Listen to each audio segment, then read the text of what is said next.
Do you really need more leads? Or do you simply need a better sales process? Or maybe both?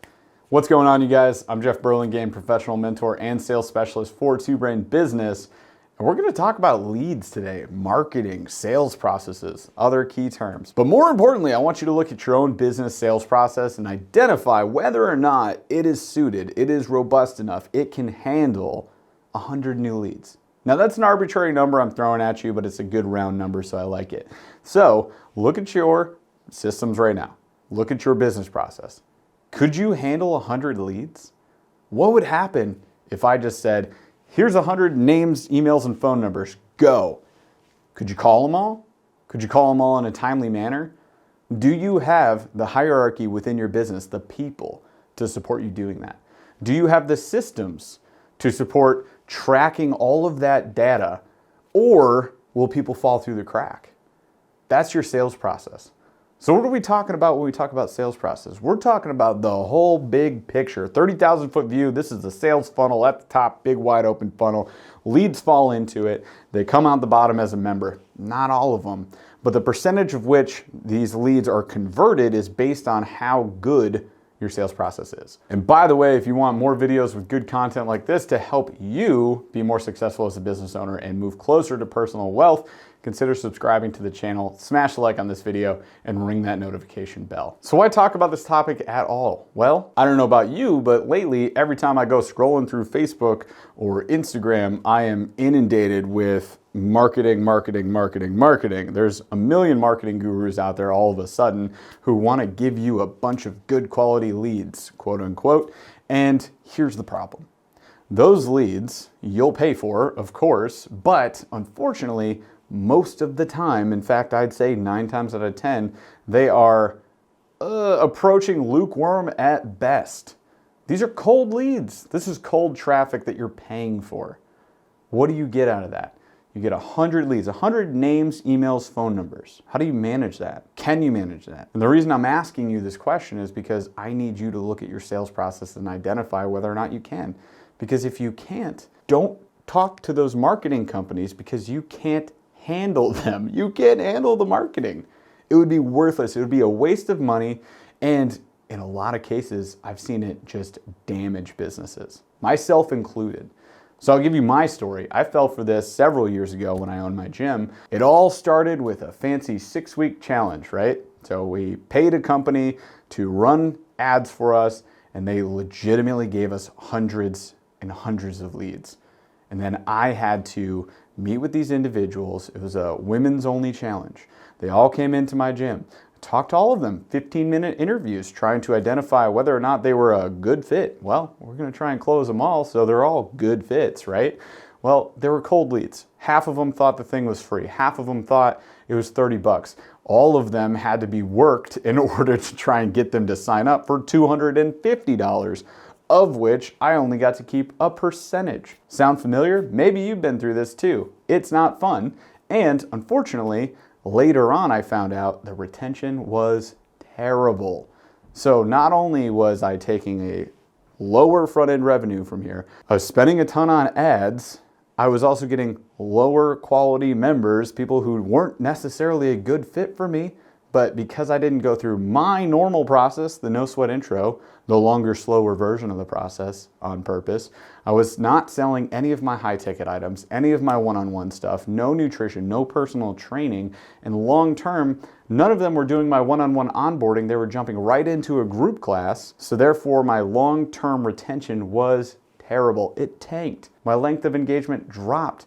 In fact, 2 years later, I stopped offering these. So I ran them around the clock for 2 years. And at the end of that 2 years, I stopped running this type of ad. I stopped doing this challenge. This was a big group challenge, by the way. Totally different from doing something like a 90-day journey where it's one-on-one, there's PT, there's nutrition up front, there's onboarding. That's totally different. I'm talking about just straight 6 weeks, all women go into this challenge at the same time, attend the same classes, kind of meet together as a group, build that camaraderie. It looked good on the surface, but long term, what happened to me at the end of those 2 years was that 40% of my membership base bailed.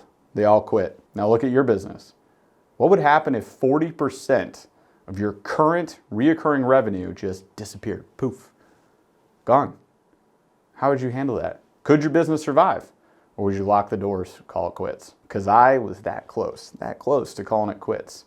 Luckily, I had a phone call with Chris Cooper and we dug ourselves out of this hole, but I'm here to tell you this story because I need you to keep in mind that you don't necessarily need 100 new leads. It's not about leads. It's about how you bring those leads in. It's about your sales process. If I gave you 100 leads and you closed 20 of them at your lowest ticket option, and they weren't even necessarily a good fit for your business, so retention was terrible. We'll say 25% of them were retained after 90 days.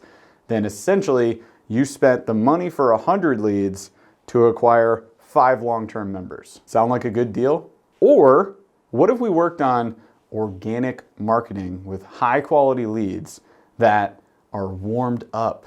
We're talking about affinity or referral marketing. If you deliver a great service to these clients and you get solid maybe video reviews from them that they can share, that you could use actually as an ad itself, even in just an organic social media posting way. And then they referred people to you who are close to them. And we've seen through the data that these types of members that join through this affinity marketing, this referral, tend to sign on average for higher ticket items, higher average revenue per sale. And they also tend to stick around to your business much longer.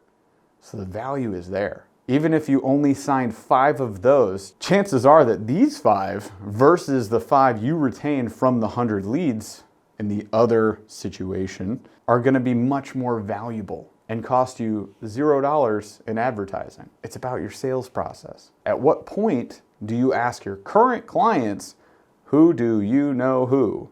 Who do you know who would benefit from our services?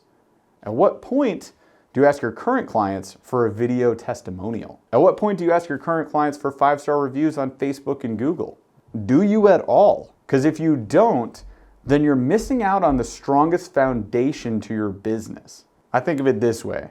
One house, my house from the gym that I had back in the day, it's kind of like from the story of the 3 little pigs. It's a house made out of straw or sticks. The other house, built on a powerful, strong delivery of service and asking simple questions like, can I count on you to leave me a 5-star review or give me a video testimonial, or who do you know who would benefit from our services? That house has a strong foundations. That's the brick house. It's the 3 little pigs. Big bad wolf's gonna come blow down the straw house or the stick house. That's what happened to me. This other house, going nowhere, right? Good, strong foundation. I wanna be in this house, in the brick house. That's where you wanna be. So instead of focusing on a big quantity of leads that definitely aren't gonna be very qualified for you or necessarily be the right fit for your business and will take a lot more work on the front end to get signed up at a lower percentage and be retained for a much shorter period of time, maybe we rework our sales process to incorporate more requests for reviews, referrals, and testimonials, and also, as a result, get longer retention. That's up to you. What do you think is the better approach? All right, you guys, hopefully this video was helpful for you. If it was, be sure to subscribe to the channel, smash the like on this video, and ring that notification bell. And thank you so much for watching. I'm Jeff Burlingame, professional mentor and sales specialist for 2 Brain Business, and I'll see you on the next video.